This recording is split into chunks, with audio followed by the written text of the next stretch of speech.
Boa tarde a todos e a todas. Primeiramente, queremos agradecer a disponibilidade da Amanda. Na verdade, era uma programação, ela veio em função de uma programação com a Associação da Pós-Graduação, mediada aqui pelo João, né, e também fazendo discussões em relação à questão da previdência dos estudantes de pós-graduação, e generosamente se dispôs a fazer uma conversa com a gente, e que nós agradecemos muito. Nós já soltamos um card também comunicando, todos os campos também estão avisados. Então, muitas pessoas não estão aqui presentes por uma série de motivos e também nos demais campos, mas pediram para que essa reunião, essa roda de conversa ficasse gravada, porque eles gostariam de acessar depois, posteriormente, as informações, né, e ver o que nós discutimos aqui. Então, primeiro, agradecer essa disponibilidade, a sua generosidade, viu? E é sempre muito bom ter alguém representante do Ministério da Previdência, é um tema extremamente sensível e um tema também atual, o que há uma, né, grande contingente, inclusive na nossa base hoje, é mais de um terço dos sindicalizados que é aposentado, e já indo para indo para o segundo terço já. Então, nós temos uma demanda, né, por dúvidas, questões em relação ao modelo atual que está sendo implementado e também os que já foram o que já foi implementado, as dúvidas que tem aí em relação ao que está no STF, etc. Tá? Então, eu queria agradecer. A Amanda tem uma formação já bem extensa na área pública, né, com mestrado também nessa área de previdenciária, então ela pode até comentar melhor depois. A dinâmica nossa que nós pensamos aqui hoje seria o seguinte: a Amanda faz uma apresentação, né? E em seguida ela abre para as questões, porque ela prefere responder as questões, né? A gente preparou algumas pelo setor de comunicação e depois também a gente pode abrir e dialogando aqui à vontade com o público e também com os colegas de Rio Paranaíba e Florestal, tá bom? Então é isso. Amanda, eu já passo sem delongas para você fazer aí sua apresentação. Bom, não tem muito o que apresentar, né? A gente já sabe que a realidade depois de 2019, na questão principalmente do funcionalismo público, ela foi diminuta, né? E aí nós ficamos então com o RPPS e apenas o FUNPREP para a gente poder trabalhar com os nossos servidores federais. Bom, eu sou Amanda Anderson, né? Eu estou aqui, na verdade, eu vim pelo Ministério, mas representando também o Conselho Nacional de Direitos da Criança e do Adolescente, que nós estamos numa semana de pré-congresso mundial de direitos da criança e do adolescente que está acontecendo aqui em Viçosa. E nós iríamos para a Itália, mas acabamos que não vamos para a Itália porque temos a etapa final, a entrega do G20, e eu também faço parte da organização do G20. Então eu saio daqui, vou para o Rio para uma última etapa do G20 social e volto para o Rio de Janeiro depois, no dia 10, fico até o dia 24 para a gente fazer essa entrega bem exemplificada dos documentos previdenciários e trabalhistas aqui do Brasil e muitas coisas que a gente está demonstrando que dão certo, porque nós temos a previdência social, a maior previdência social do mundo, que hoje abarca 40 milhões de pessoas. E a gente precisa ter essa dimensão, porque esses 40 milhões de pessoas afetam diretamente cidades pequenas, de 5, 7 mil habitantes. Então, a gente tem que pensar muito como os nossos beneficiários, os nossos aposentados e pensionistas, eles movem a economia, porque esse valor da aposentadoria ou das pensões, ele retorna 70% para o comércio. Então, ele acaba gerando, né, ali muitos empregos nessas cidades pequenas. E as pessoas, depois que aposentam, querem uma cidade pequena, né? Acho que ninguém quer ficar num grande centro para ficar se matando, né? A gente quer uma cidadezinha pequena, a não ser Santos, que Santos, né, tá lotado o povo, eu não sei por que o povo aposenta e quer ir para Santos. Os prédios são lotados de aposentados e gente, é uma delícia Santos. Você tá andando, é aquela tiazinha que vem, te oferece um café, uma água, é muito bom. Então, se todas as cidades fossem assim, tava ótimo, né? Mas enfim, eu vim mais para tirar dúvidas que vocês tenham sobre essas questões, já que, como nós estamos no âmbito previdenciário, é importante que a gente fale um pouco sobre a questão da previdência social para o Serviço Público Federal, para os nossos servidores de carreira, né? E a gente tire, sane aí as dúvidas depois de 2019, principalmente, porque surgiram muitas depois da reforma da Previdência, a gente sabe que foi um pouco danoso para todos nós, e a gente está tentando aí, de alguma forma, sanar, principalmente através do STF, né, porque com a atual legislatura que nós temos nas casas legislativas federais, a gente sabe que uma nova proposta de modificação da, da Previdência, ela vai ser praticamente impossibilitada. Mas eu acho que se a gente fizer um trabalho conjunto com as universidades e a gente conseguir mostrar o tamanho, né, do benefício arrecadatório para a Previdência Social, a gente consegue mostrar para esse parlamento que a nossa Previdência ela não é deficitária, né? Ela é superavitária a partir do momento que se façam os repasses devidos, né, do Fundo do Trabalhador, dos repasses da Petrobras, que muitas vezes são repassados em partes e aí acabam tendo como a Geni, né? A nossa Previdência no Brasil é tida como a Geni, né? É a filha feia que merece levar paulada. Então, a gente precisa provar que a nossa Previdência, ela mantém muitas cidades, como eu disse, pequenas, e ela mantém a economia girando em todos esses espaços. Então, eu me coloco à disposição de vocês para qualquer dúvida que se tenha, e já comecemos, então, a sabatina, né? Porque virou uma sabatina agora. Vamos embora. Então, estão abertas as inscrições, enquanto o pessoal então vai se organizando, vai pensando nas questões. Eu gostaria de começar já iniciando. Nós sentamos com o pessoal do GT Seguridade, tá? Da Previdência, que está, e eles não estavam presentes por contingências, mas mais ou menos pensamos aqui em algumas questões. Uma primeira, para a gente começar conversando, a greve de 2024, os aposentados foram os grandes perdedores. Nós não avançamos muito em termos de negociação, especialmente em relação a 24, né, com 9% em 25 e 3,5% em 26 e alguns aumentos nas steps, que você acompanhou. Mas há uma grande queixa da parte dos aposentados que em 2024, de fato, os aposentados ficaram, de fato, os mais prejudicados, porque os auxílios, efetivamente, nem todos, né? Uma outra parte de aposentadoria, mas uma parte muito pequena que acabou sendo beneficiado, uma parte muito, né, inferior à totalidade. Então, eu queria que você fizesse uma avaliação um pouco disso, porque nós estamos entendendo a questão do governo, que é um governo cercado, né, cercado pela Faria Lima de um lado, controlando todo o juro, a taxa Selic, né, e todo esse processo do controle, diríamos assim, do investimento, né, e um processo de desindustrialização tremendo. E de outro lado, você tem um Congresso altamente conservador, obviamente aí as reformas que vieram nesses últimos anos, e 2024, de fato, sobrou para os aposentados de novo, né? Então, e já vem sobrando desde 2024. Então, eu queria que você fizesse uma avaliação um pouquinho também desse aspecto, quer dizer, como é que o governo Lula, que de fato tem um compromisso com as classes trabalhadoras, né, acabou que cedeu nesse aspecto. Quando a gente fala da greve, a gente fala da greve em específica da Previdência, né, do INSS. Foi uma greve que ela não teve muita adesão, então ela não surtiu muito efeito na base. Nós fizemos isso, a gente sabe, porque a gente foi na base. Eu estive visitando durante esse período Piauí, Maranhão, fui na superintendência do Piauí, do Maranhão, da Bahia, de São Paulo, Rio de Janeiro, e nós fomos ver como a greve estava afetando diretamente a população em si também, né? E ela não foi uma greve com muita adesão. Por quê? Nós sanamos esse problema rápido, só que apenas 3 sindicatos aderiram às propostas que foram feitas pelo MGI. Que a gente precisa lembrar que a Previdência está sendo reconstruída nesses 2 anos e que a maior parte da sua administração, por ser a questão de verba pública, ela passa pela Fazenda e pela gestão.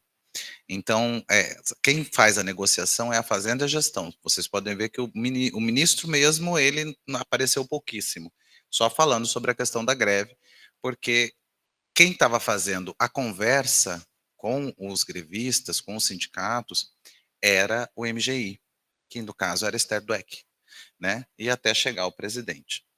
Mas ela não teve muita adesão justamente porque a nossa questão principal foi: 3 sindicatos aceitaram, um sindicato não aceitou e ele ainda continua em greve. Mas só esse sindicato, que é uma parcela ínfima. Inclusive, nós tivemos uma manifestação na frente do ministério e tinham 50 pessoas, 50 grevistas. Então, é uma proporção baixa do que a gente já conhece de Brasil, que o Brasil é um mundo dentro de um país, né? E a gente sabe que, quer queira, quer não, uma pequena parcela pode fazer um grande barulho. E nesse dia o ministro desceu e conversou para saber o que estava acontecendo, por que não estava sendo aceito, né? Porque todas as exigências, elas estavam sendo cumpridas. Elas foram propostas de uma maneira, né, mais alternada ali pela Esther Dweck, e elas foram, as exigências dos sindicatos estavam sendo cumpridas. Até que esse sindicato, quando o ministro desceu para conversar, falou: não, é porque a verdade, o maior problema estava sendo a deliberação do retorno presencial. E aí foi quando nós chamamos eles para dentro do gabinete, conversamos com eles sobre isso, porque a gente precisa também entender o fator social da Previdência brasileira. E muitas pessoas pensam, a gente cai no mecanismo do engabinetamento que a gente fala, né? Que fica todo mundo dentro dos gabinetes e esquece do fator social da Previdência. Nós temos aposentados que vão tomar café para conversar com segurança. Esse é o fator social. E foi nisso que o presidente Lula pensou. Porque essas pessoas, pós-pandemia, elas não tinham mais com quem conversar, não tinham mais, às vezes, para ir tirar uma dúvida, a pessoa tem dificuldade de acesso, porque nós nos destacamos muito, a Previdência se destacou muito nesses 2 últimos anos, no acesso, no acesso digital. Tudo hoje você faz pelo digital. Você pode marcar pelo digital, você pode apresentar seu atestado pelo digital, você automaticamente já começa a receber, aí vai ser marcada a sua, porque nós tivemos um represamento muito grande na última gestão. E esse represamento nos causou um agigantamento do ônus da Previdência no Brasil. Nós passamos de um ônus de 2023 de 748 bilhões para 986 bilhões, salvo engano. Mas por quê? Por causa desse represamento. E a gente sabe que a fila da Previdência ela não vai acabar nunca. Porque todos os dias vão entrar novas pessoas. Você não tem como zerar uma fila. Só que a gente quer que aqueles pedidos que estejam mais antigos, eles sejam atendidos com maior celeridade. Nós estávamos, quando assumimos a Previdência, com um período de 180 dias para concessão. Muitos já estavam entrando com processo judiciais porque já estavam com 5 anos de solicitação. Então, quando nós assumimos, a gente começou a trabalhar isso para diminuir esse prazo de liberação dos benefícios. E nós conseguimos hoje reduzir, nós estamos com 38 dias. Então, se você parar para pensar de 180 para 38 em um ano, é um avanço muito grande. Só que isso tem um acarretamento financeiro para o erário público. E muito alto. Porque nós subimos em quase 300 bilhões o nosso orçamento. Que foi o de 24 agora. E provavelmente subirá muito mais. Porque enquanto se entender que a Previdência Pública ela é gasto, ela só é vista como números, ela não é vista como pessoas que recebem, que trabalharam sua vida inteira e que deram uma parte do seu erário para que tivesse uma segurança na sua velhice. Se a gente vê apenas números frios, como acontece, a gente não vai desumanizar a população brasileira. O trabalhador brasileiro ele está sendo desumanizado. E a gente precisa pensar nisso. Então, quando a gente fala sobre o retorno, e aí o presidente teve essa iniciativa de solicitar o retorno presencial do atendimento, eu acho que isso foi porque as pessoas já estavam acostumadas há 4 anos em casa. Você voltar ao atendimento ali, você acaba perdendo algumas coisas. E a gente entende também. Mas a gente também precisa entender a função humana da Previdência. Então, a greve, para nós, assim, a gente sabe que foi noticiado, né, imensamente, e agora também nós tivemos a greve dos nossos médicos peritos durante um período, né, mas foi justamente também por causa da exigência dessa digitalização que a gente fez de todos os documentos. Então, os médicos peritos, eles acharam que não iam ser, que iam ser afetados, e no final não foram afetados porque eles precisavam averiguar os documentos. E aí acabou também a greve dos peritos médicos. Sem contar que a Previdência hoje no Brasil, ela conta, nós precisamos lembrar ainda que essa fusão que existiu desde 2013, de acoplar a Previdência a outros ministérios, hoje, quando foi recriado o Ministério da Previdência, nós temos 200 cargos efetivos para trabalhar. E servidores, nós estamos pegando do INSS. Muitos servidores nossos estão vindo cedidos pelo INSS, porque não abriu o concurso para a Previdência no ano passado, no concurso nacional unificado, não foram abertas vagas, e a maioria dos servidores que estavam dentro, que são servidores da Previdência Social, eles estão hoje na economia, eles estão no MGI, eles estão no trabalho, porque essa fusão, ela acabou que os nossos servidores foram. Então, concursados, servidores públicos federais, né, a gente está com pouquíssimos dentro da Previdência, e muitos são cedidos pelo INSS, que é o que está mantendo a Previdência, para se ter uma ideia. Então, nosso trabalho de reconstrução está sendo bem árduo, sem um concurso, sem a gente efetivar esses servidores, para que o atendimento também possa ser bem mais amplo, né, e muito mais, digamos assim, muito mais célere para com os nossos beneficiários. Mas mesmo assim a gente conseguiu reduzir em 158 dias o prazo para 148 dias o prazo para solicitação, para atendimento de solicitação. Eu vejo como um avanço. Muitos podem ver como um atraso, eu vejo como um grande avanço. Porque o Brasil, a dimensão que tem o Brasil, e a gente sabe disso, são 38 dias, legalmente são 45 dias, então acho que a gente está caminhando no rumo certo aí para até o final dessa gestão a gente conseguir colocar tudo em berço esplêndido. Edilton. Edilton. O professor Edilton vai fazer. Fica atento no Rio Paranaíba e Florestal, ok? Bom, eu não sei se vou fazer uma pergunta que é da sua área específica, certo? Mas, originalmente, a Previdência tinha aporte de 3 segmentos, certo? Com a emenda constitucional 103, se isso se modificou, e segundo, o teto de gastos novo, né, que é uma regulamentação dessa emenda, na verdade, o teto de gastos todo, mas que inclui essa emenda também, coloca uma forma de regulamentar esses gastos, né? Esse teto de gastos que está em discussão no Congresso, vai ter alguma coisa, ainda não está totalmente finalizado, mas hoje, na situação em que está, o que coloca como dificuldades para a classe trabalhadora em debater e tentar reverter isso, ou se não há chance.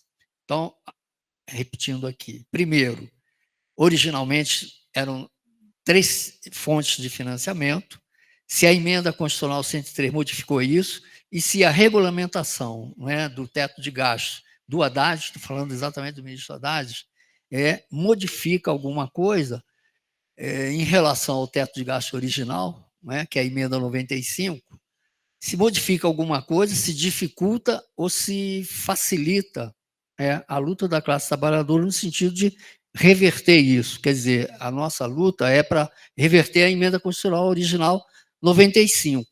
Portanto, a gente também ataca a 103 da Previdência, né, nesse caso, e também a regulamentação da emenda 95, que é essa nova do teto de gasto do Haddad recente, ok?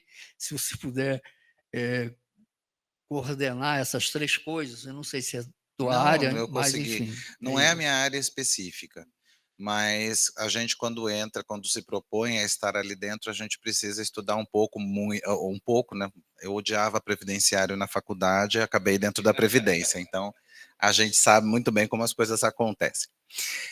O que acontece? Esse aporte, ele é constitucional.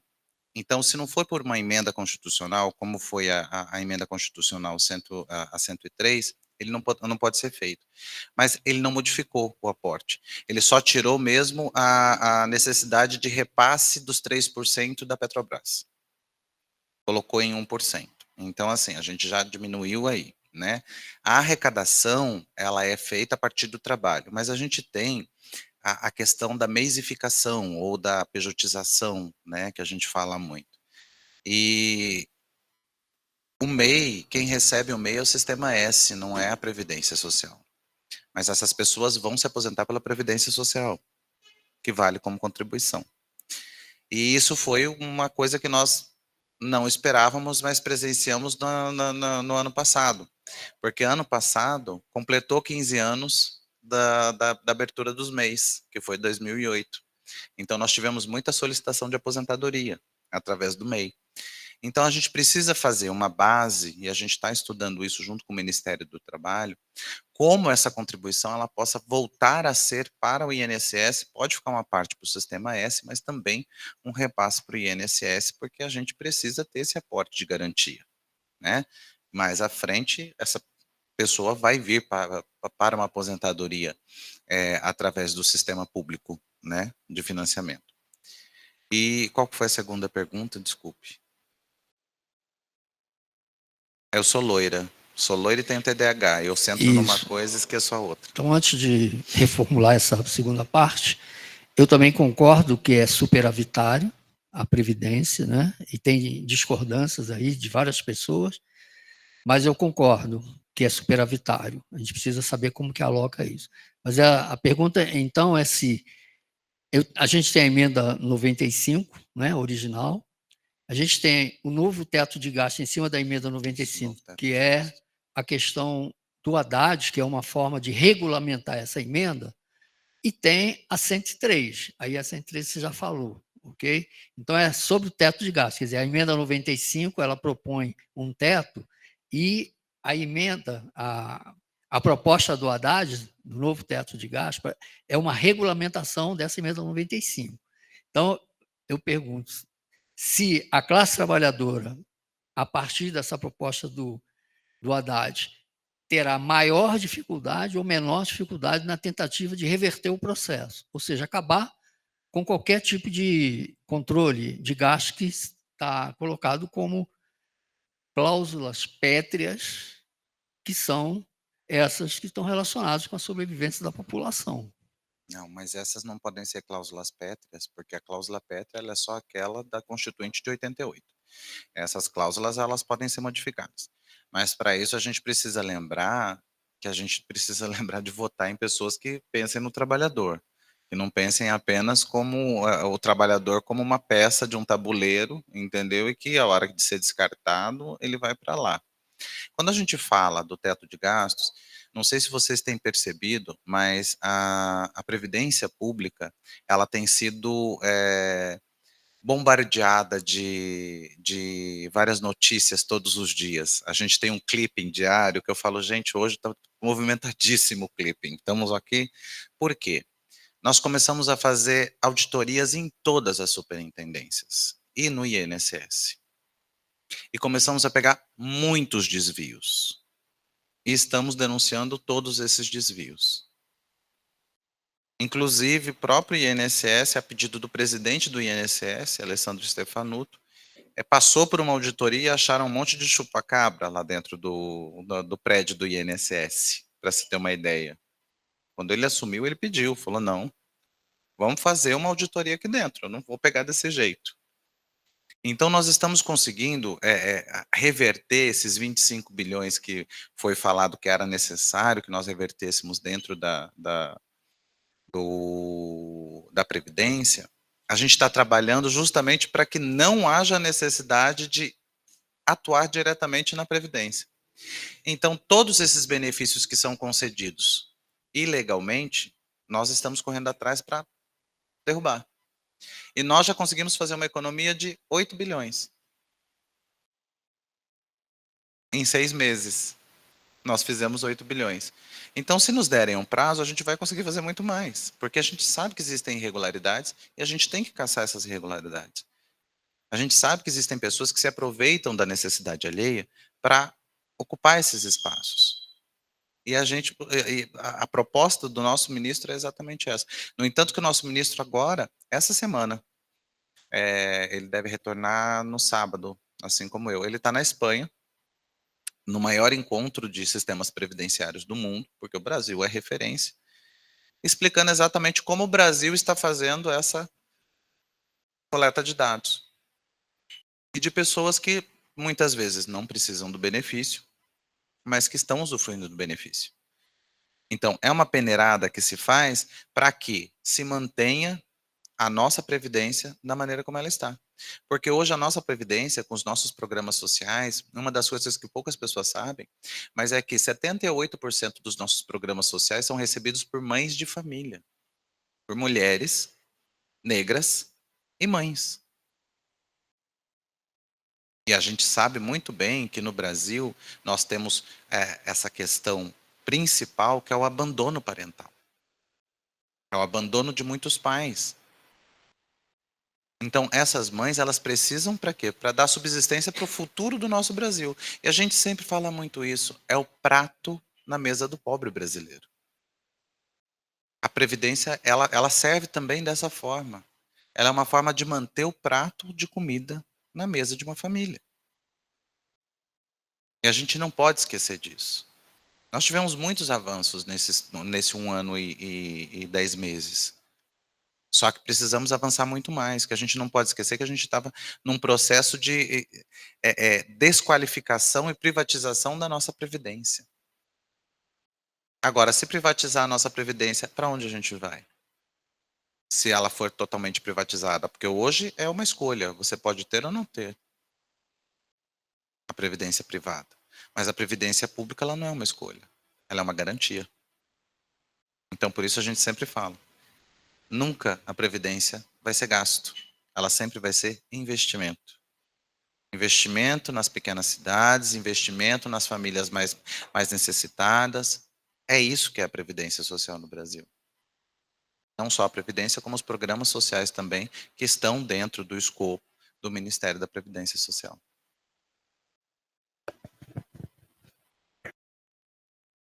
Bom, enquanto não vai tendo escrito, eu vou colocando minhas listinhas aqui de perguntas, tá?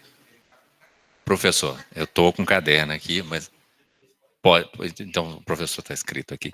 Amanda, olha só, se você olhar para essa assembleia aqui e olhar a realidade das universidades, nós vamos ter 3 categorias de aposentados. Os integrais, até 2003. Aí em 2003 houve a reforma, então a partir de 2003 você introduz a não integralidade, né, a partir dela. É o meu caso, que eu sou intermediário, eu estou nesse período que faz o cálculo sobre 80% do salário. E em 2012 aprofundou ainda mais a precarização, que é o caso dos colegas, provavelmente nós temos aqui colegas novos, que entraram já no sistema, no teto do INSS. Então, por mais que o salário dele seja maior, no final ele vai voltar a ser aposentado pelo teto. Esse é o movimento das 3 categorias que nós temos. E fora ainda todos os ajustes da carreira, enfim, que nós tivemos uma discussão bastante intensa nessa greve. E a emenda constitucional 103, que aprofundou ainda mais a precarização em 2019. Entre outras coisas, nós temos várias ações de inconstitucionalidade no STF, estão correndo não só da parte do ANDES, o Sindicato Nacional que nos representa, mas também no âmbito das representações do FONASEF, né? Então é mais de 1 milhão de, diríamos assim, funcionários sendo representados aí por uma série de ADIs. Me parece que passa de 15. E, entre outras coisas, o que chama a atenção, e aí eu queria que você comentasse, por exemplo, na emenda constitucional, em relação aos aposentados de novo, a questão da contribuição extraordinária, né, que se prevê, no caso do aposentado pagar, se tiver uma crise atuarial, ou seja, se tiver alguma crise de fundos, de alguma maneira ele já está pagando já a contribuição que já não deveria pagar, na nossa concepção, e ainda se aumentar a crise, isso está colocado constitucionalmente. ele vai ter que pagar mais INSS, né? Então, tem uns absurdos dentro da 103, como esses, por exemplo, e que nós já estamos, né, junto com a ANDES e as outras, né, entidades, pleiteando, né, a inconstitucionalidade disso, mas não só também a questão que aumentou aqui a relação idade e contribuição, entre outras questões, mas, sobretudo, a questão da contribuição também previdenciária. Eu queria que você comentasse. Nós temos isso na nossa pauta, o ANDES está com a campanha agora, também outras, né, entidades ligadas ao FONASEF, e se você vê luz nessa possibilidade, porque não, no nosso entendimento, não é justo o trabalhador que contribuiu a vida toda, né, profissionalmente, contribuiu com o seu salário, contribuiu com as suas, né, enfim, com o seu empenho, com o seu esforço, e no final ainda ele tem que continuar contribuindo com o INSS, né, especialmente, né, a partir da emenda de 2004, a partir do teto, né, então o salário que extrapolou o teto, ele tem que pagar INSS. E ainda, acompanhando ainda mais a 103, o INSS está hoje de 14%, né, estava 11%, hoje ele vai de 14% a 19% escalonado. E isso também pega os previdenciários, né, pega os nossos colegas aposentados. Então eu queria que você comentasse um pouco, porque de fato tem muita contradição, obviamente, muitas delas tem a ver com o campo jurídico, e tem a ver também com o campo da mobilização que está acontecendo, mas se você vê alguma luz no fim do túnel em relação a isso. Porque é uma campanha que nós estamos bastante aberta pela não contribuição previdenciária dos aposentados, não há sentido nessa contribuição, né? Porque já tem uma contribuição grande, nós temos uma conta superavitária, não é problema. Se há desvio de outra natureza, nós sabemos das subvenções, que a gente pode até conversar depois, mas eu queria que você me desse um panorama em relação a isso, e especialmente em relação aos funcionários públicos federais, né? Mas também, obviamente, os estaduais, os municipais que não estão, né, numa situação. Eu acho que seriam de todos, né? Porque a gente precisa fazer um parâmetro geral. Uma das regras ali que a gente está analisando é que quando a legislação ela é nociva, ela não pode atingir, ela não retroage, ela só retroage quando ela é benéfica. E aí a gente já entra no campo do direito, que é a minha área, né? Então, isso é um questionamento que já existe dentro do STF, e é uma coisa muito regular, que não existe parâmetro comparativo mundial para que de onde tenha sido tirada essa nova regra. Porque essa nova regra ela não é nociva só para a categoria defendida pela ANDES. Ela é nociva para todo e qualquer trabalhador brasileiro. A gente sabe muito bem disso, porque quando um trabalhador brasileiro precisa comprovar, não existe mais o regramento previdenciário, né, que a gente tinha antes um regramento previdenciário, que eram os anos de contribuição mais a idade, que era o fator previdenciário que se dava. Hoje não existe um fator previdenciário, são 15 anos de contribuição, 62 e 65. 62 para mulheres, 65 para homens desde 2023, né, que foi quando estabilizou. Quando a gente para pensar, se você completar 70 anos e você não tiver 15 anos de contribuição, você não vai conseguir se aposentar. Porque são os dois fatores em conjunto. A idade de 62. E para você manter 80% do salário, você precisa de homens 45, mulheres 35. E mais 62 anos e mais 65 anos. Então a gente precisa pensar o quanto ela se tornou nociva, essa emenda constitucional. Mas a gente não vê como, o presidente também já falou sobre isso, não tem como, inclusive falou na mídia, né, que a gente não pensa numa nova emenda constitucional previdenciária, justamente porque a gente sabe que o atual Congresso, ele não vai lutar ele não vai votar favorável a isso. Então nós estamos vendo outras maneiras da gente fazer essa cobertura previdenciária. E aí é um trabalho que a gente tem com a PG daqui, a PG inclusive foi convidada, nós estamos agora trabalhando junto com a PG para eles irem como consultores daqui para lá, para Brasília, junto comigo para a gente estudar um novo regramento para as residências médicas e demais residências estudantis, porque a emenda constitucional ela tirou a contribuição das residências médicas e demais residências estudantis. Então, durante todo esse período que esse estudante está se aperfeiçoando para atender a população, nós somos um país que exporta mentes brilhantes, né? Isso já Darcy dizia muito, né? Brasil é um país que exporta mentes brilhantes. Uma maneira da gente manter essas mentes brilhantes aqui dentro. Então, voltar a contribuição previdenciária para as bolsas, porque voltando, pelo menos eles vão ter esses 8 anos já garantidos, 8, 12 anos da sua especialização garantidos. É uma forma da gente chegar nos 45, 35, justamente para garantir essa aposentadoria integral do teto.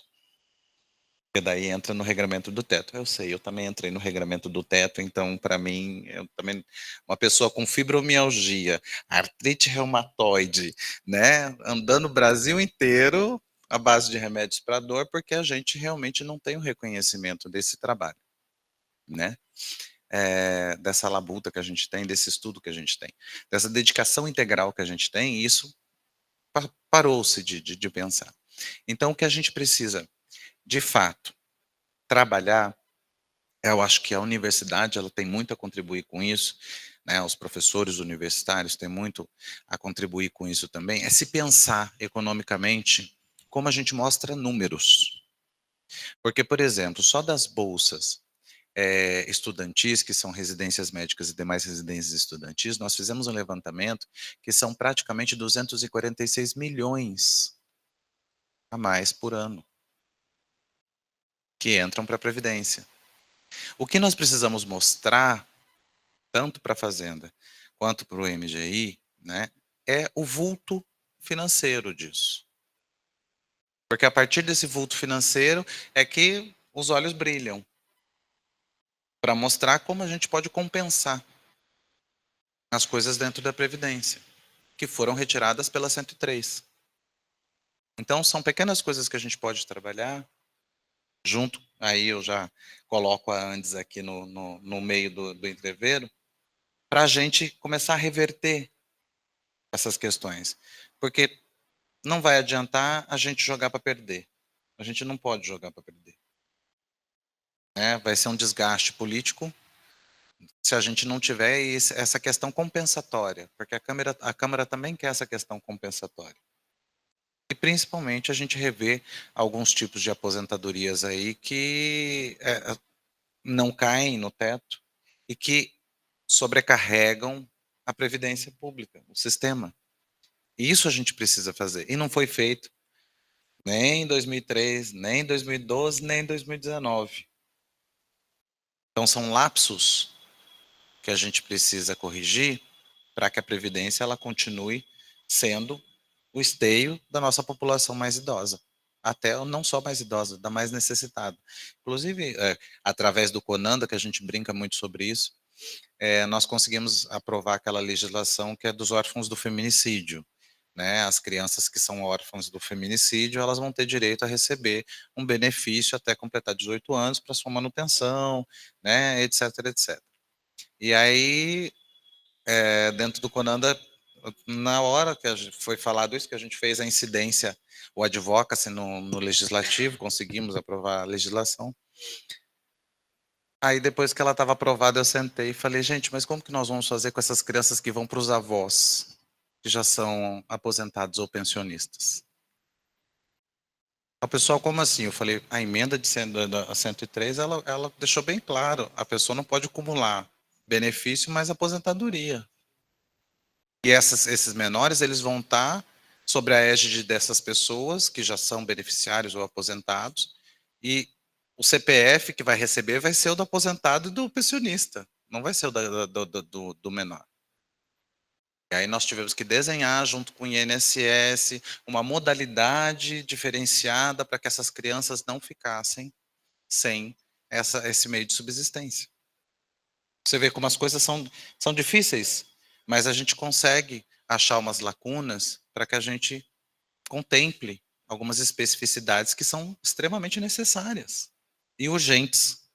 Porque uma criança que perde o poder parental total, e a gente tem que pensar nisso, porque quando é no cometimento de um feminicídio, o pai vai para o presídio e a mãe se perdeu.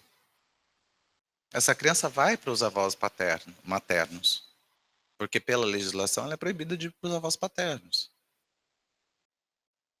E o que a gente vai fazer? Então, são coisas que a gente vai começar a desenhar, e eu acho que esse teto, provavelmente eu acho que a gente não vai conseguir mexer no teto, de maneira alguma, mesmo com uma nova emenda. Porque isso foi o que brilhou os olhos do Congresso. Mas eu acho que a gente pode ter, porque os servidores públicos efetivos, eles ainda têm a contribuição pela FUNPREP, né? Você pode fazer a contribuição pela FUNPREP, se você faz um recolhimento ali, o governo ele abarca o dobro para que você tenha uma subsistência, justamente para não dar essa, abrir essa lacuna para os servidores públicos efetivos. Mas a minha preocupação mais é, por exemplo, e os que não são servidores públicos efetivos também. Sei que a gente está pensando aqui falando para servidores públicos efetivos, mas quando eu penso na Previdência, eu penso nela universal. Né? A gente tem que pensar para todos. A gente vai falar, eu vou falar um pouco sobre essas entradas para os servidores públicos federais, mas também a gente precisa pensar no povo. Né? A Previdência ela não pode ser pensada apenas por um viés, ela tem que ser pensada universal. Então, como que a gente vai conseguir também trabalhar para aquelas pessoas que muitas vezes ali contribuíram? E a gente tem visto um aumento gigantesco na Previdência privada. A Previdência privada no Brasil, ela teve um aumento gigantesco. E é um dinheiro que a gente não mexe. A gente só guarda. Previdência, o Ministério da Previdência só guarda esse dinheiro. Esse dinheiro a gente não pode fazer, trabalhar como é a Previdência Pública, que a gente pode fazer aplicações, usar esse para subsistência, etc, etc. Isso não acontece. Mesma coisa que está acontecendo hoje com a construção, né? Com a construção civil que a gente está vendo. Os empréstimos mesmo, que eram de benefício para financiamento de muitos imóveis, não, eles estão diminutos, os juros estão lá em cima, né, que a gente sabe que é o maior juro que a gente tem no mundo, é o do Brasil, por incrível que pareça, num país dessa dimensão, e as pessoas não estão mais colocando dinheiro na poupança, e era o dinheiro da poupança que servia de subsídio para compra de imóveis, etc, etc, etc. Então, todas essas questões a gente precisa pensar.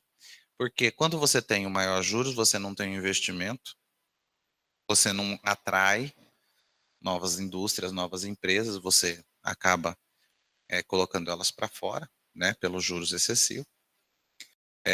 Você diminui a quantidade de financiamentos, você diminui a quantidade de dinheiro aplicado no país e automaticamente você vai tendendo a...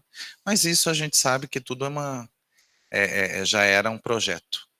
Né, e agora a gente vai lutar para tentar reverter o máximo possível desse projeto que está sendo posto.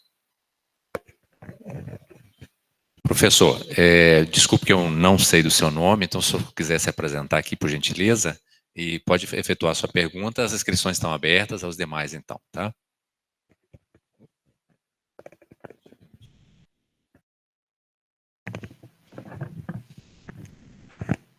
Boa tarde, eu sou o Márcio, sou professor do Capo Colune, aqui da UFV, né? Na verdade, eu pensei se eu viria ou não, porque o professor já tinha feito exatamente a pergunta, mais ou menos no mesmo tom que eu iria fazer, mas eu acho que ainda sobrou alguma, né? Bem, na sua fala, eu entendo, pelo que eu entendi, a preocupação do governo Lula com a grande parcela da população, né? O INSS, né? Filas imensas, teve gente aí durante a pandemia que ficou, por exemplo, a minha sogra aconteceu isso. Ficou 3 anos esperando o auxílio doença, né? Aí depois, não sei se vocês sabem, mas as pessoas que ganharam, digamos assim, o retroativo e mais o que tinha direito, receberam aquela parcela durante a pandemia, foi tudo descontado, né?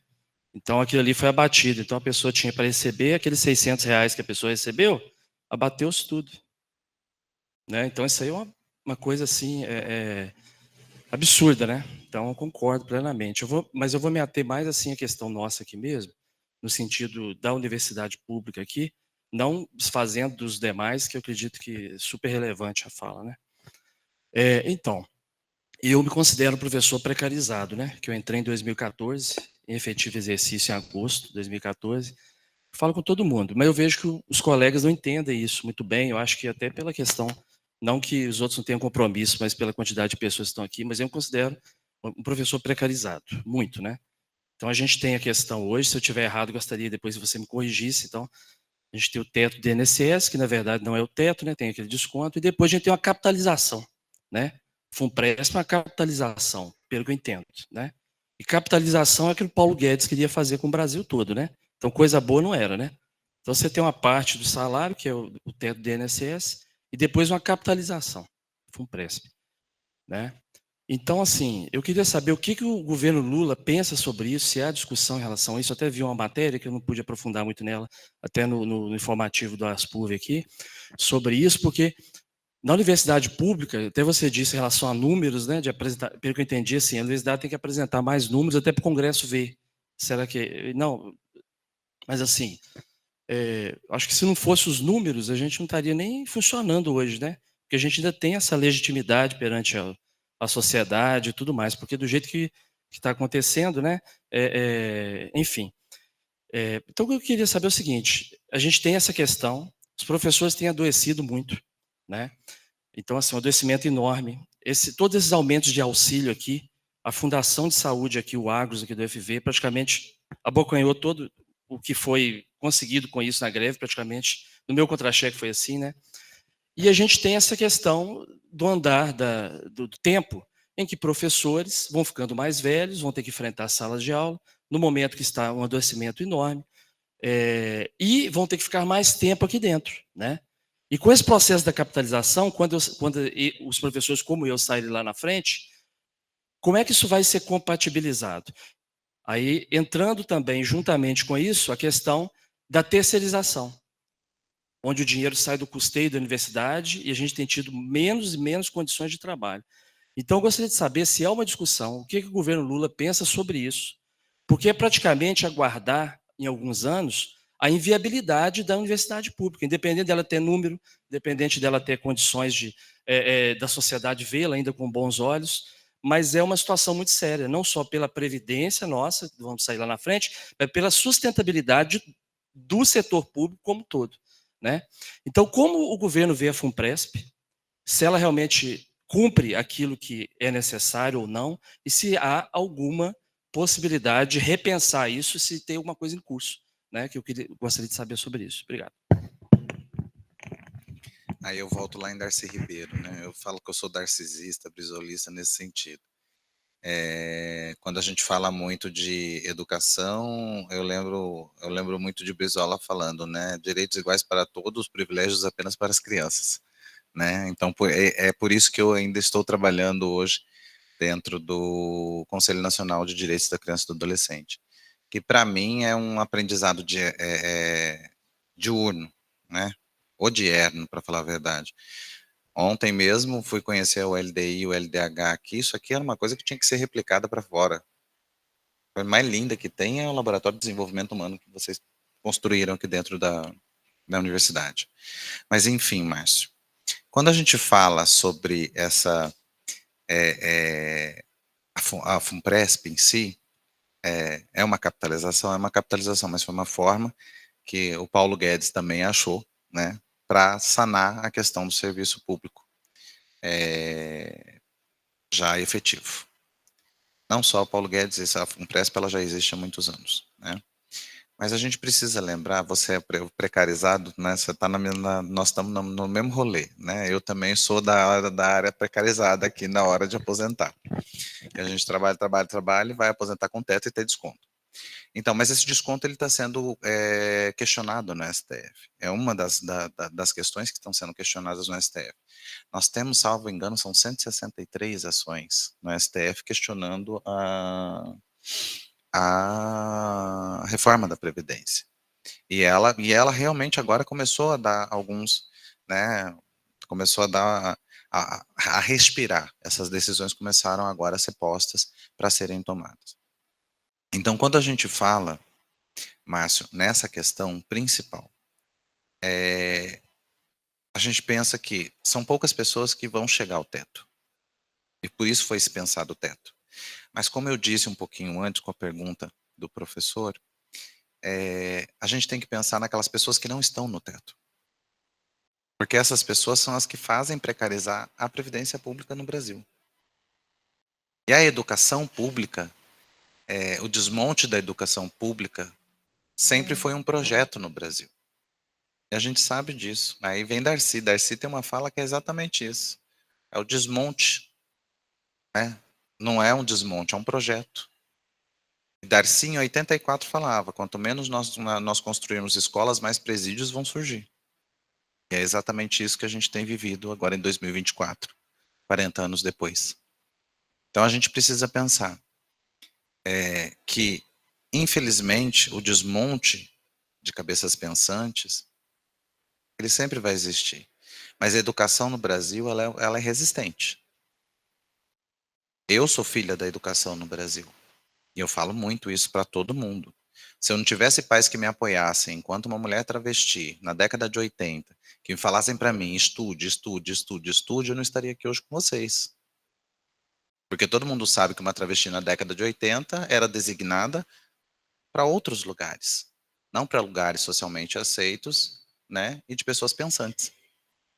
No entanto, que eu fui a primeira a me formar no meu estado, a primeira a me formar em direito no meu estado, e assim vai. Então a gente precisa pensar que a educação ela é libertadora, mas que muitos não querem que essa liberdade aconteça. Então esse desmonte ele vai continuar ocorrendo. E quando eu falei sobre a questão da ajuda da universidade pública, é para a gente construir números. É construir números. Não é só mostrar números. É a gente trabalhar numa contenção de danos. Porque a gente não vai. Já, o presidente deixou isso bem claro, a gente não tem votos para reverter a 103. Então a gente vai ter que fazer contenção de danos. Porque o Congresso que está lá estabelecido não é um Congresso que vai ser pró-professores, não é um Congresso que vai ser pró-alunos, não é um. É um desmonte total. São pessoas com câmera gravando TikTok o dia inteiro. Isso é o desenho da população brasileira que nós estamos vendo lá dentro. E é isso que a gente tem que começar a combater. Para começar a reverter tudo que a gente está passando, a gente precisa começar a reverter o Congresso. Senão a gente não vai conseguir reverter tudo que a gente está passando. Porque enquanto se pensa que é o executivo que faz todas as coisas, não, o executivo ele executa o que é decidido pelo legislativo. Quem governa o nosso país é o legislativo através dos projetos de lei, das emendas constitucionais. E o executivo ele é para execução, literalmente. Então a gente precisa, que existe a figura do presidente, né, que eu brinco que é a cabeça da hidra, né, mas todo mundo esquece que existe o corpinho, 2 bracinhos, 2 perninhas e um rabo. É exatamente essa figura que eu consigo ver. Porque se você cortar a cabeça da hidra, vai surgir outra. O vice vai assumir. Se não for o vice, é o presidente da Câmara, do Congresso. Sempre a cabeça vai surgir. Mas os membros, que todo mundo esquece, ninguém corta. E são esses membros que ditam as regras na vida da população brasileira. Então é a hora também da gente conscientizar as pessoas sobre a questão do voto, para que a gente possa começar a reverter essas questões. Porque só o executivo não consegue trabalhar isso. Porque até se a gente for fazer um decreto presidencial com vários ministérios, isso vai acabar passando pelo Congresso para ser efetivado. Então a gente precisa pensar. Esse modelo parlamentar, esse semi-parlamentarismo no Brasil que foi dado pela Constituição brasileira, ele tem sido um grande impeditivo para o desenvolvimento humano. E a gente precisa pensar no desenvolvimento humano. Consegui te responder, Márcio? Você está agitado, você quer mais uma pergunta? Decepção, né, Márcio? A gente fica pensando, pois é.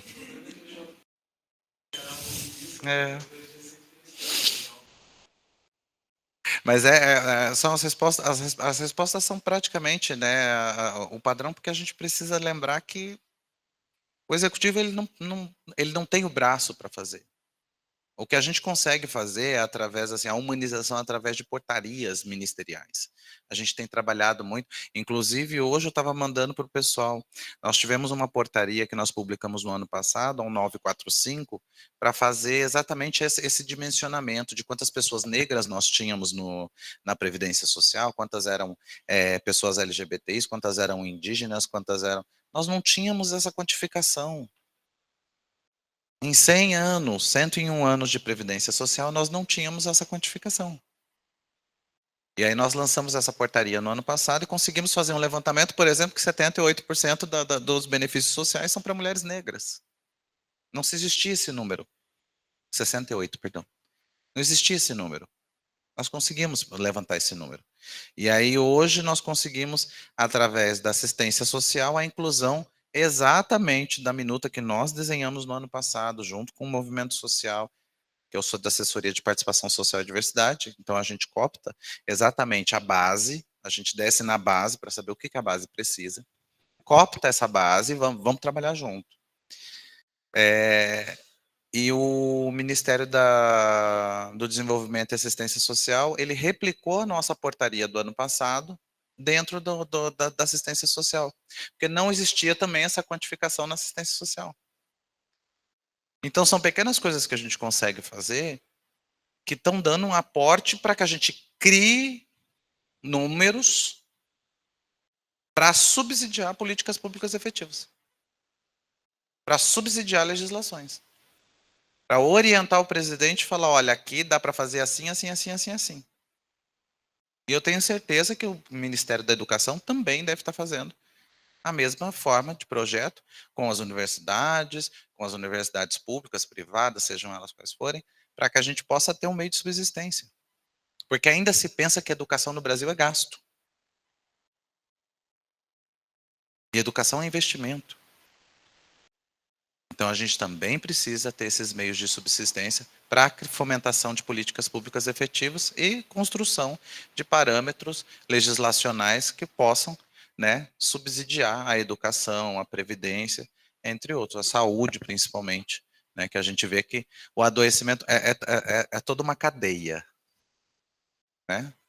Porque o adoecimento do professor, ele vai para a rede pública de saúde, ele vai para a saúde, então ele vai gerar, então é uma contenção de danos, a gente precisa trabalhar com a forma de contenção de danos.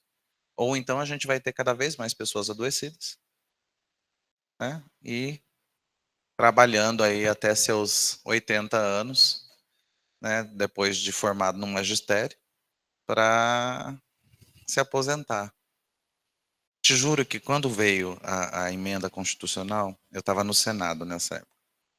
Quando veio a emenda constitucional 103, eu só imaginava um professor da rede pública com 60 alunos dentro da sala, 45 alunos dentro da sala e 62 anos de idade. O adoecimento que isso ia causar. A gente sabe que a gente está com uma geração difícil. É uma geração difícil. Então, eu conseguia, eu vislumbrava aquilo e falava, todos os professores que eu conheci, que estavam com 50 anos, 56 anos, já não aguentavam mais estar dentro de uma sala de aula. E agora seriam obrigados a ficar os seus 62, 65 anos. A gente tem que pensar, né?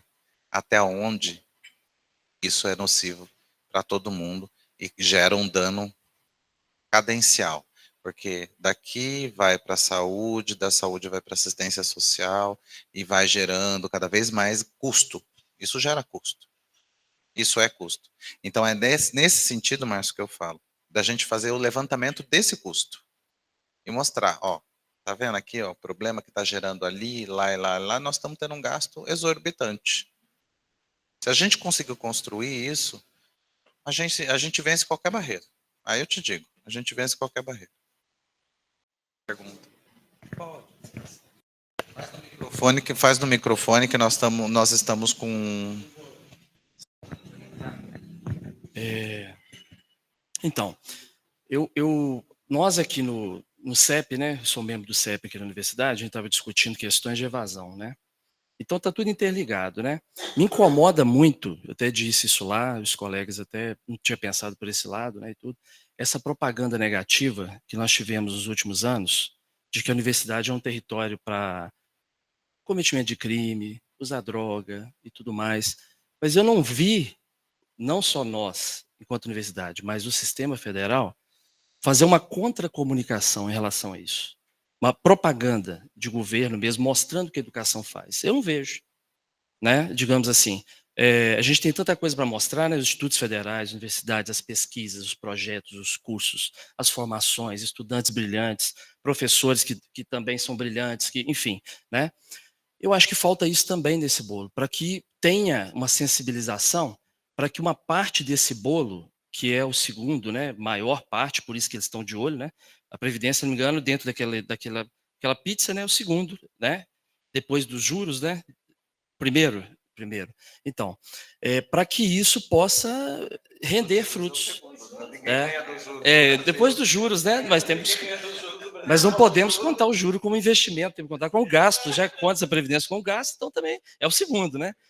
Então, assim, uma propaganda de governo, como o governo Lula, na minha opinião, faz muito bem, passando nos veículos de comunicação e tudo, para mostrar o que a educação faz. O que nós fazemos, o que a universidade faz, o que os institutos federais fazem. Só para fechar, eu vim do privado, né, da década passada e entrei em 2014 aqui, né? O que a gente faz é muito melhor. E o que a gente faz é realmente buscando o bem comum. O privado, infelizmente, não é isso. Não é isso. E nunca vai ser no Brasil, ainda mais agora, imagino, né? Depois eu entrei no Instituto Federal e do Instituto Federal eu vim para cá. Então, assim, é uma coisa fantástica que talvez fique aí, talvez para pensar, nós tenhamos uma propaganda institucional mostrando a educação para a sociedade, os benefícios do que nós fazemos. Talvez sensibilize e também desarme o Congresso, no sentido dele não ficar com essas falas, né? Porque o ataque é constante, né? Contra a educação, porque a sociedade não vai dar, digamos, legitimidade a isso, né? Então, assim, é só mesmo um adendo na pergunta. Obrigado. Pode. Deixa eu só, Márcio, quando você fala isso, você sabe que eu penso muito nisso, porque assim, desde o ano passado, nós estamos pensando uma forma, junto com o professor Raul, né, que é o pró-reitor de pesquisa, que a gente está pensando, pesquisa e pós-graduação, né? É isso. Que a gente está pensando um convite, porque, gente, desculpa falar, vocês estão numa universidade que é um sonho. Eu já virei viçosense, né? Porque eu estava aqui há 15 dias atrás, dei a palestra num dia, fui embora no outro e voltei 15 dias depois para ficar a semana para essa jornada com vocês. Então, nós estamos pensando com o professor Raul e com a APG, uma comitiva ministerial que vai vir para a gente pensar a universidade. Por quê? A educação ela tem muito que tirar daqui da universidade. Por exemplo, mesmo a LDI e a LDH é um exemplo que a gente poderia levar para todo o Brasil, desenvolvimento humano das crianças. Naquela liberdade que eu vi ontem, da tia entrar, pegar a criança e sair rodando, igual eu fiz ontem, que eu sou dessas. Eu sou a tia mesmo, não tem como. Então, são esses modelos de universidade que a gente precisa levar. E isso a gente vai dar muito mais visibilidade para a universidade pública, que é aquela que trabalha, que é aquela que pesquisa, que é aquela que desenvolve. Então, desde o ano passado, a gente, não foi esse ano, né? Desde abril desse ano. Eu já estou em 2025, já estou lá na frente. Desde esse ano, de abril, a gente está pensando como fazer um convite para essa comitiva ministerial de assessores virem, levar esse desenho para lá, a gente trabalhar uma execução, virar o nosso, nós vamos usar como polo a Universidade Federal de Viçosa, como espelho, para que a gente possa levar e distribuir isso nas outras universidades. Automaticamente, nós vamos dar a visibilidade do que é a universidade que produz. E a gente sabe que muitas das universidades que foram expostas na mídia e que eles usaram como se fossem imagens de universidades públicas, não eram universidades públicas. A gente sabe disso. Só que para reverter uma mentira, a gente leva séculos.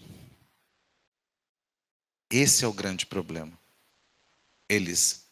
E muitos deles sequer conhecem uma universidade pública, né? Muitos deles sequer conhecem o que é o funcionamento ou o que é uma universidade pública. Jamais entraram numa universidade pública para saber o que é.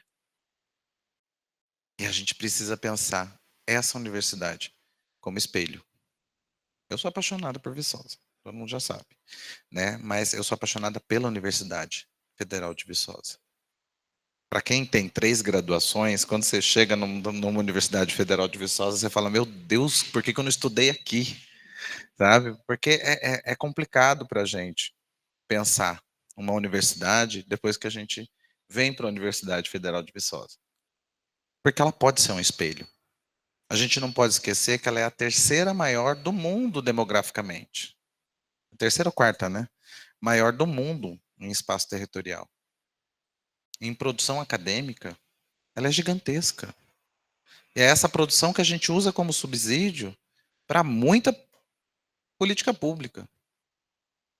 Então a gente não pode deixar as produções acadêmicas se perderem.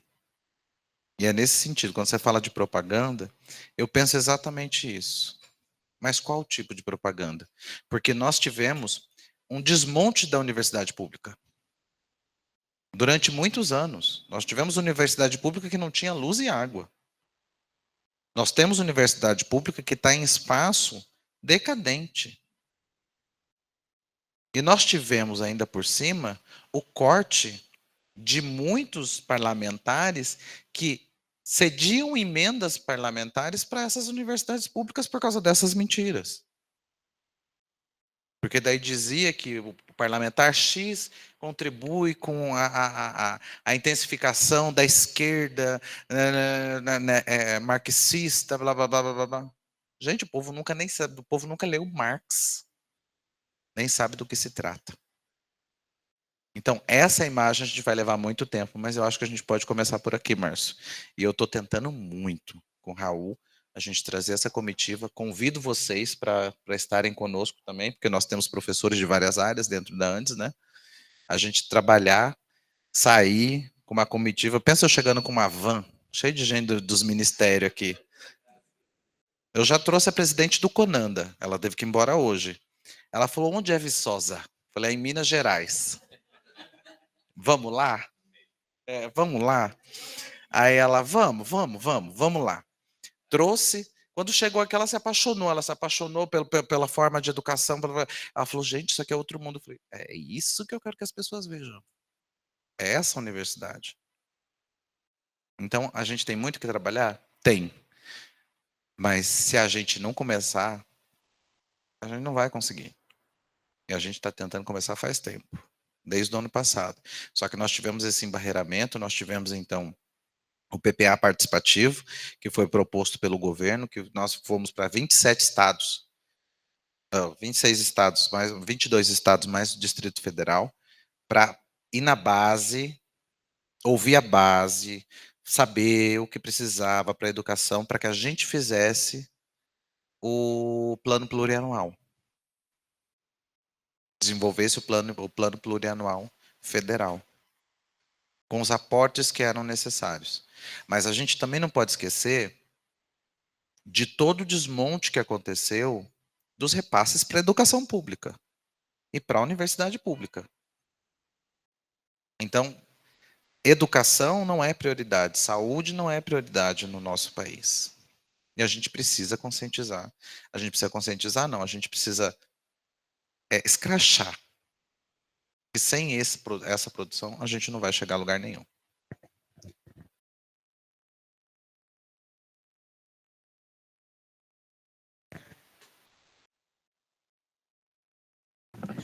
Professora Mônica, da Alimentos.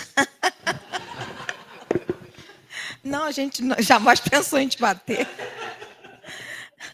Não, eu queria ter feito uma complementação da fala dele em relação à propaganda, porque a gente sabe que a gente está numa sociedade que realmente tem essa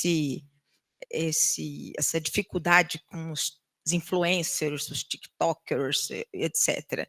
E você mesma colocou, né, como que isso funciona lá dentro do Congresso, por exemplo. Eu queria saber o que trava o governo, as pessoas que estão trabalhando no atual governo, de usar uma estratégia similar, porque isso angaria muita mente, né, das pessoas. Assim, não é só a questão da propaganda, mas eu acho que esse pessoal se elege porque eles são vistos, só por isso. Porque eles não falam nada. Então, não é porque eles são ouvidos, é porque eles são vistos. A pessoa só consegue associar com o nome. Esse cara eu conheço. Esse cara eu rio, acho graça. É mais ou menos por aí, sabe? Eu acho que eu queria saber por que a gente não tem uma ênfase nessa linha de propaganda, né, por parte do governo. Esse é um ponto. E o outro ponto é, dentro de uma perspectiva que a gente sabe que o Congresso que a gente tem não é favorável, e qualquer medida que o governo tente, né, ou política e tal, vai ser barrada no Congresso, não tem nada que pode ser feito assim de muito impacto positivo na população por meio de medida provisória. Eu acho que a gente perdeu um pouquinho o timing, né? Eu acho que o timing seria a eleição para prefeito. Porque diante de uma eleição para prefeito, se acontece um troço desse, eu acho que a dificuldade ia ser maior para o Congresso tirar, por conta das eleições, mas agora a gente já perdeu esse timing. Mas mesmo assim, não tem nada que possa impactar positivamente para a gente realmente tentar capitalizar as pessoas em prol do governo mesmo, tirar um pouquinho o foco desse pessoal que fica nos TikTok. Não sei como. A gente está tentando, mas assim, esse domínio de mídia que eles têm, que eles já construíram de muito tempo para cá, né, é difícil de reverter. Que a gente sempre, como você disse, é o timing. O timing, ele começou para eles em 2004. E a gente não percebeu. Então a gente precisa agora se fortalecer cada vez mais. Mas eu acho que sim. A divulgação, principalmente dos fatos, né? A gente tem que sair da mídia convencional, porque a gente parou muito na mídia convencional, na internet, né? A gente não sabe usar a influência das redes sociais. E a gente precisa se aprofundar um pouco mais nas redes sociais, porque senão realmente a gente não vai conseguir vencer esse obscurantismo que está aí. Nós combinamos aqui uma hora e meia, nós estamos mais ou menos nesse tempo, mas eu perguntei para ela se ela aceitava mais algumas perguntas, só para a gente fechar mais uma rodada.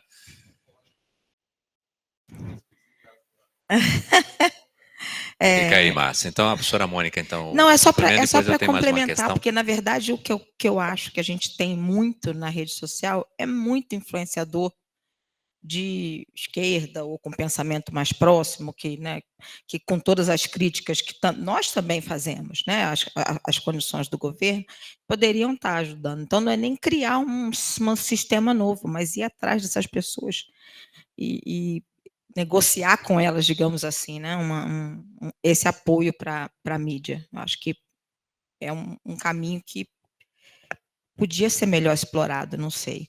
Eu estou aqui divagando, lógico, não estou falando para você fazer nada. Só... Vai indo para as ideias.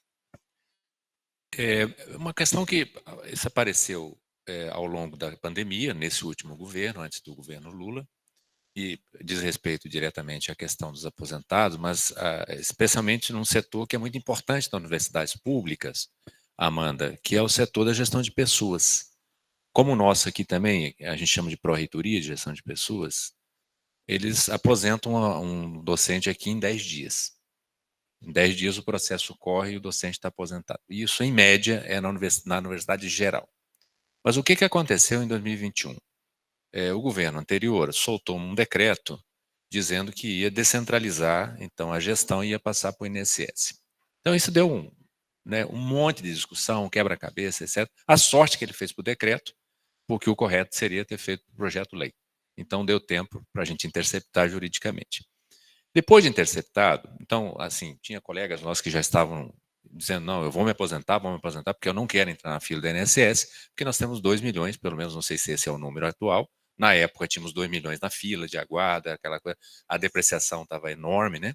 Então, mas depois que passou, eu escutei uma reportagem, eu queria tirar essa dúvida com você, que o governo teria talvez a ideia de fato, criar uma gestão única para o sistema próprio, que é o nosso, os sistemas próprios, e para o sistema geral, a aposentadoria, então, geral, para a Previdência Geral. Se isso está no horizonte do Ministério, se isso já é superado, porque a nossa defesa, obviamente, é pela manutenção, né, das gestões nossas, porque elas são eficientíssimas, rapidíssimas, não só porque é rápido ao docente, mas é porque o impacto que tem, por exemplo, um docente ficar na fila, vamos lá, colocar 2, 3 meses numa fila de aposentadoria para o departamento.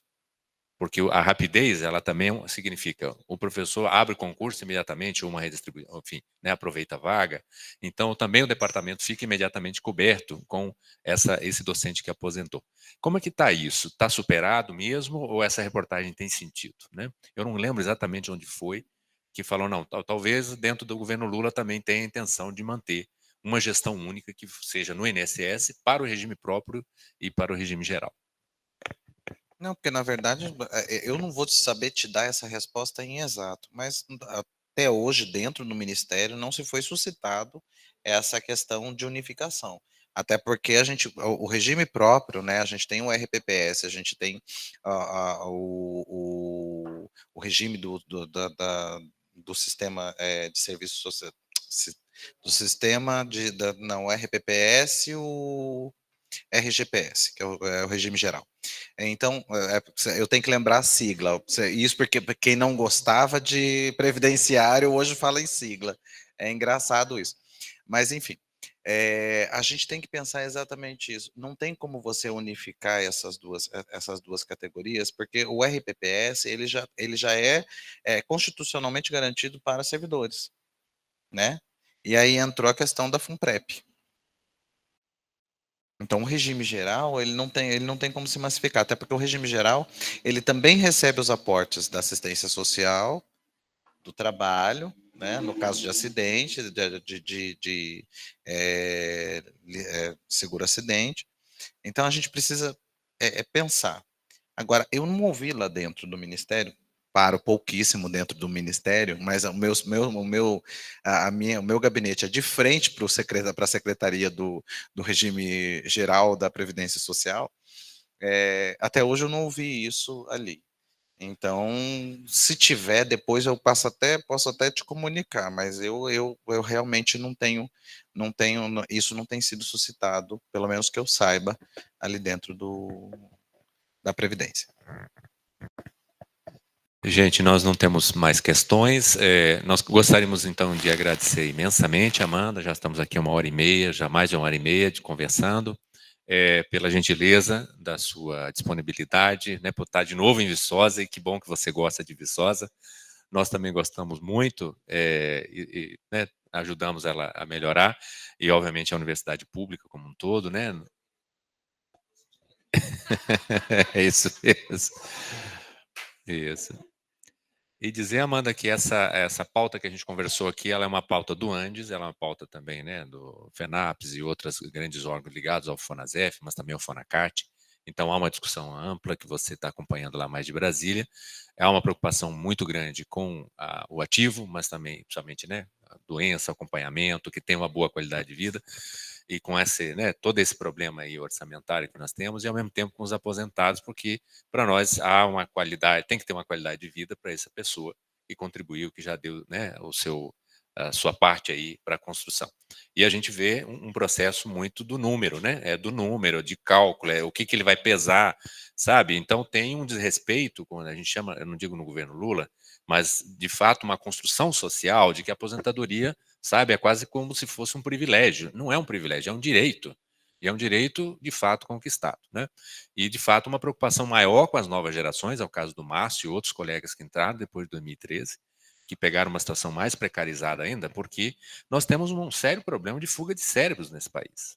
e de pessoas que estão indo para a NASA, para a Alemanha, para outros lugares do planeta, né, do planeta, desculpe, né, do globo, né, porque indo para outros estados, né, países, porque estão encontrando melhores condições lá. Nós já tivemos alguns estudos, inclusive, já mostrando, inclusive profissionais de alto gabarito que estão indo fora, né, já são mais de 600 mil grandes profissionais que estão fora do país. Então, uma boa aposentadoria também mantém os nossos profissionais aqui, a condição também, né, dessa inteligência permanecer produzindo aqui, né?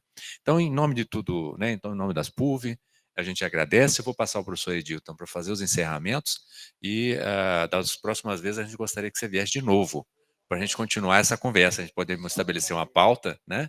E é um prazer muito grande receber alguém do Ministério, sempre importante. Eu acho que o João Lupe também deve estar aqui, né? Mas acho que por um momento de passagem. Mas se você é rápido. Então, você já está convidada para a próxima vez passar aqui para a gente continuar essa pauta, tá bom? Passa ao professor Edilton.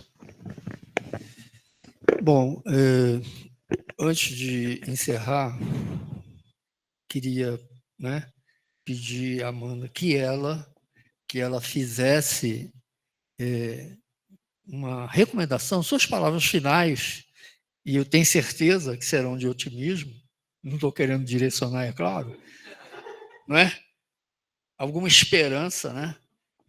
Porque você tem nos contado e contou hoje coisas que a gente não esperava que estivesse acontecendo, certo? Atuando de fato no problema, e uma das coisas é essa questão de comprovar com dados para você poder ter argumentos para contrapor aqueles que não necessariamente têm dados, às vezes também não têm, e que colocam só um discurso superficial. Então, por favor, se dispersa dando uma mensagem para a gente aí. Não, gente, é aquela história, não desistam nunca, né? Eu falo isso em todas as universidades públicas, porque se não fosse os grandes pensadores do Brasil, a gente não tinha fomentação de política pública. E a política pública, ela parte de dentro da universidade brasileira. E a gente reconhece, né? Nós somos um governo que reconhece a utilidade da universidade pública e dos nossos pensadores. E isso é muito importante, né?